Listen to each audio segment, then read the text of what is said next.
what you're saying. Nani? Get out my business, okay? All right, Nafi, welcome to the booth. We are happy to see you. You're here before 8 o'clock, so what tea do you bring? It's 8 o'clock for you. Are you going to tell us what tea you got or not? My tea is cold again, once again. Oh It's just my cold tea. God. Cold tea, man. Hey, this is Texas. We need cold tea.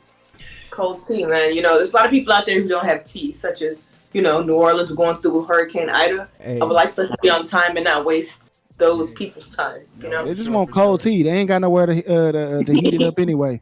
For sure. But real talk, hopefully everybody's staying safe in New Orleans. I know I have a couple friends out there. Yeah. Please stay safe. Please abide by that curfew. Mm-hmm. Please. Anyways, welcome to Tea with Nafi. So, Oh my God. What happened? Donda. She's so dramatic. She's so dramatic. Donda. So that was the worst track. I know, right? I was like, is this it? Donda. It's called the Donda chant. Donda. So Kanye West, you guys, on last week, Wednesday, he had his show in Chicago where he had the Donda House. And the show was confusing to me because he had a couple different things going on. So he had like the GDs there, of course, which I'm not understanding why he's so infatuated with like Larry Hoover, but he believes Larry Hoover is innocent. And if y'all don't know who Larry Hoover is, he is the creator, if you say, of the Gangster Disciples. Mm-hmm. He's serving a 7 consecutive life term. He was sentenced to 150 years to 200 years in prison. So he's currently at Colorado Max Security. Wasn't he the character that Denzel Washington played? No, that was Tookie Williams. Okay. Oh God. No, Denzel. No, Denzel. Not Denzel. Denzel would never play a GD. Come on, don't insult him. Nah, I'm thinking. But yeah, I'm sorry. So he had a couple different things going on in the concert, whatever you want to call it. But what I took from it was that Kanye's just a confused person. He's such a creative genius that he doesn't know how to make his creations flow. So his album now dropped, right, a couple days ago. I listened to it. I was confused at first. I thought like the album was replaying itself, but then I noticed that he had like a part 1 and a part 2 to certain tracks, which is why people were confused. I like this part because people thought like, oh, he took Jay-Z off his track and replaced him with the baby, and it's just like, nah, B, if you keep listening to the album, it's a part 2. So Jay-Z's on part 1 of the song called Jail, and then the baby is on part 2. So he did that with a couple different tracks. He'll have like The Weeknd on one and then somebody else on one. So I have 2 questions. The album to me is a gospel. I get gospel vibes on majority of the tracks. Are we still calling Kanye a rapper, or is he now transitioning to the Kirk Franklin gospel group? Because I'm kind of confused of if I didn't know no better, his target was people who believe in Jesus Christ, obviously, and the Christians. So I don't know. I'm just confused. Are we calling him a rapper, or is he leaning towards the side of gospel artist? Nah, it's not gospel. There's no gospel in that music. Now, if you say that because there's like no verses from the Bible or anything in there, or no, like he can. He's talking about his life. There's nothing in there that to me stands out as religious. Now you go listen to some other rappers who are actual gospel rappers, and all it is them rapping about a time in their life and using Twisted, scriptures. You funny as shit. Twisted, you funny so as shit. I'm just saying. I don't know. Okay, but I see why you get the vibe. Yeah, I can see the vibe I was getting. Like I don't know. If you think about The Good Life and his other albums, I'm just like, he's a different person. Which I know he's a creative person and he does his services on Sundays. So it's like I don't know. I'm confused as to what his genre is like. So second question, Kanye obviously had a lot of features on this album, yet none of them were listed on the album. Where do we draw the line with giving those who are on the track credit for the work that they put towards the track. Let me tell you who's not happy. Soulja Boy is pissed. So apparently Soulja Boy was supposed to be on the album.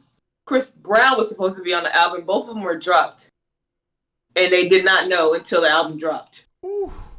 So now I get it. Now you may have a change of heart, but when is it the right thing to do to let somebody know, like, hey, I had a second change. Like, who would have thought? Like, what if Soulja Boy and Chris Brown had listening parties?